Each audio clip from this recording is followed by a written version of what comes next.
Hi there again. I'll pick up where I left off in the previous video. I had been talking about coming back from California, from San Francisco, and so we made it back. It was just my friend and I, and we the plan was to spend Christmas in Maine with our families, and I was most likely going to pick my dog up. He had been with my parents for, he was really a family dog, but I had spoken with my parents and said, I'd really like to bring him out to San Francisco with me when I leave again.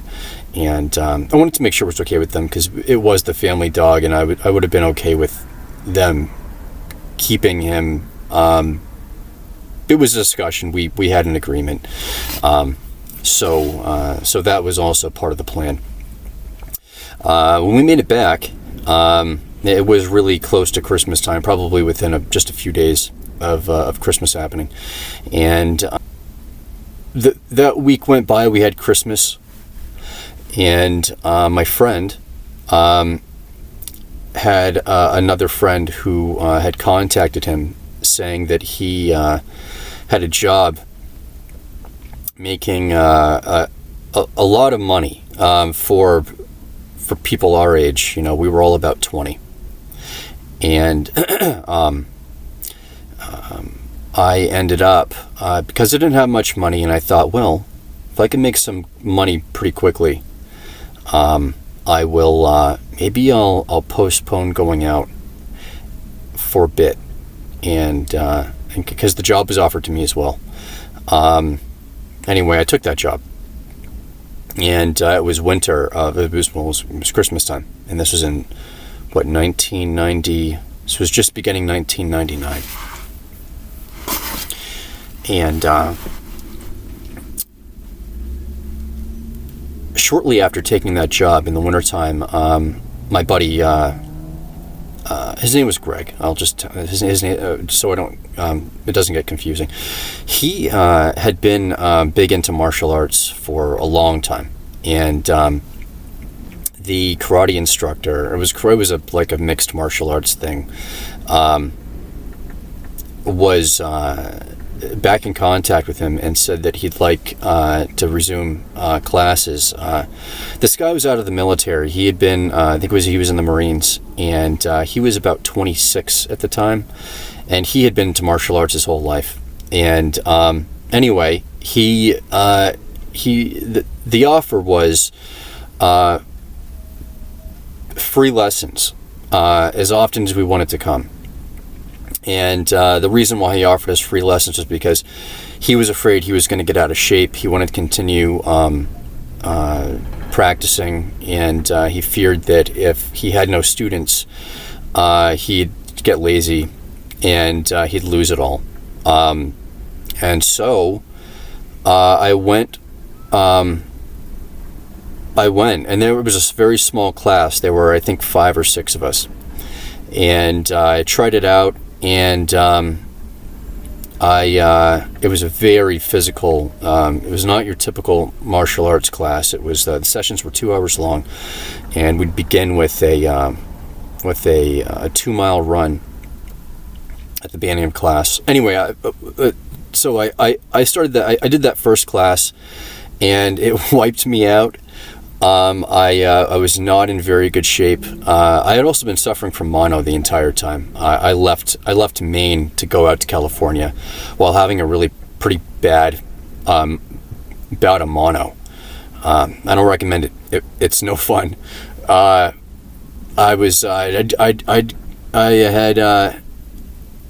think I cleared the mono, and I took up classes, and it was really intense, and I really took to it, and I had always wanted to, I had made a promise to myself that I would get in shape, and I would, I had been bullied my whole life, and I wanted to be able to defend myself if I needed to. I wanted to have, everyone actually should be able to do that. Everyone that's capable of, has a functioning body, I think should be, to some extent, be able to know how to defend themselves. This is this world can be, situations can arise when you and if they do, you'll be happy that you're able to get yourself out of a bad situation, perhaps, if you ever happen to need to do it. So I really took to it, and for I was working that job pretty much full time. Making some decent money, much more money than you could make, a 20-year-old could make normally. It was legal. I was not doing anything illegal, but I would for 2 hours a day, at least 5 days a week, I'd be at the martial arts studio.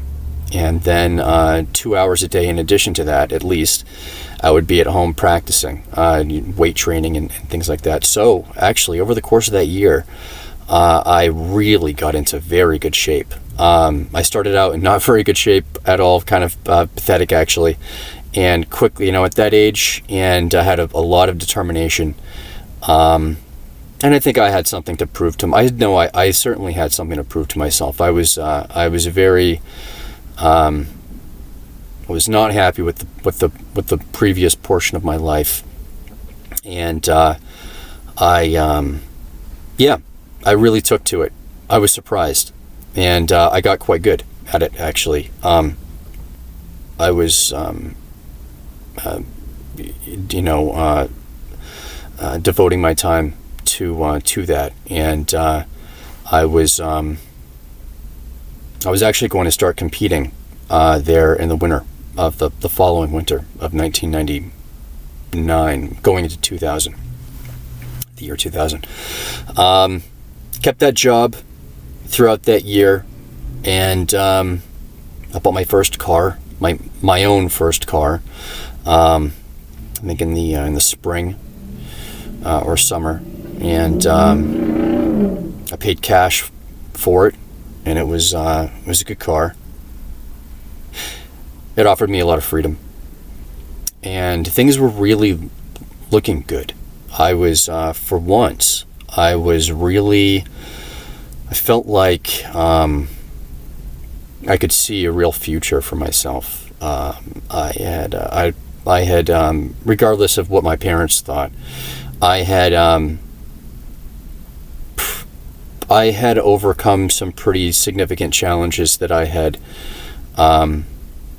taken on, and I was satisfied with the way I was able to approach those challenges,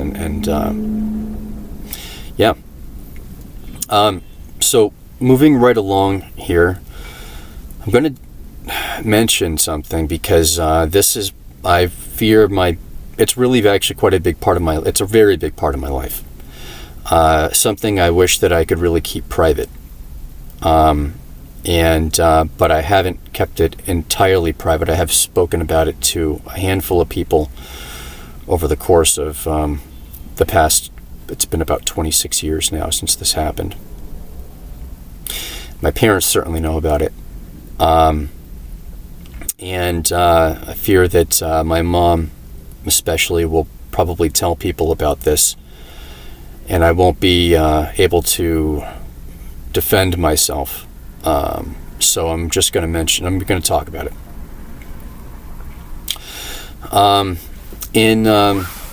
Let me fix, the sun is creating a problem here.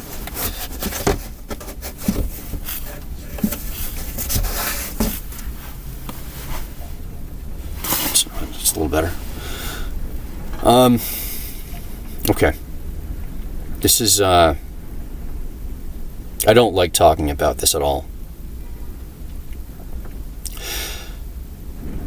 when I was in high school, I had been bullied a lot. I had, just for various, the bullying consisted of whatever the reasons for the bullying was. I had been self-conscious about, well, probably just about everything, when you when you're that age, and you're as small as I was, and I had been receiving, I've been on the bad end of bullying for quite some time. I had some pretty low self-esteem there for a while. I had a hump. I had like a hump on my nose. It was the bridge of my nose had a hump on it.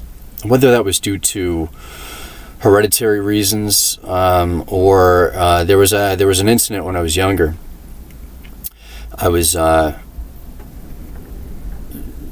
younger than I was able to develop memories. Probably about 1 or something like that. I was maybe kind of an infant, I guess, but the story is I had a temper tantrum, and we had a wood stove, and there was a hearth there, a brick hearth, and that hearth was it was at a 90-degree angle, and it was apparently during the temper tantrum I had threw myself forward face first onto that hearth, and just according to my mom, she said you had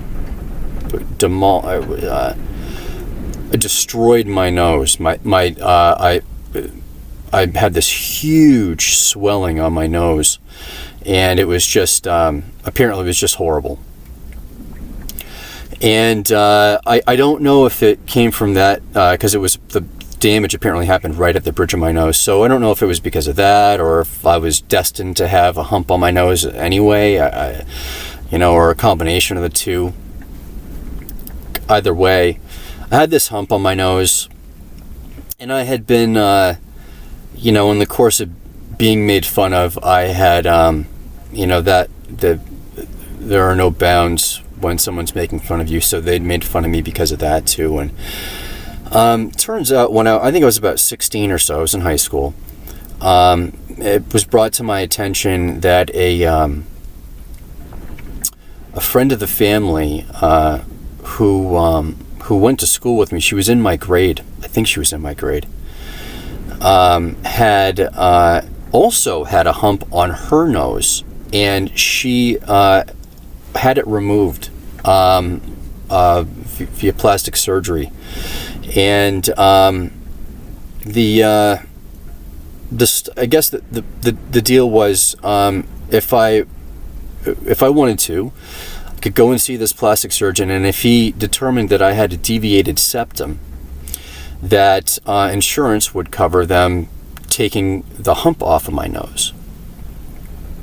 And so I consulted with the plastic. I went down and I spoke to him, and I decided to do with it. And I wish I hadn't.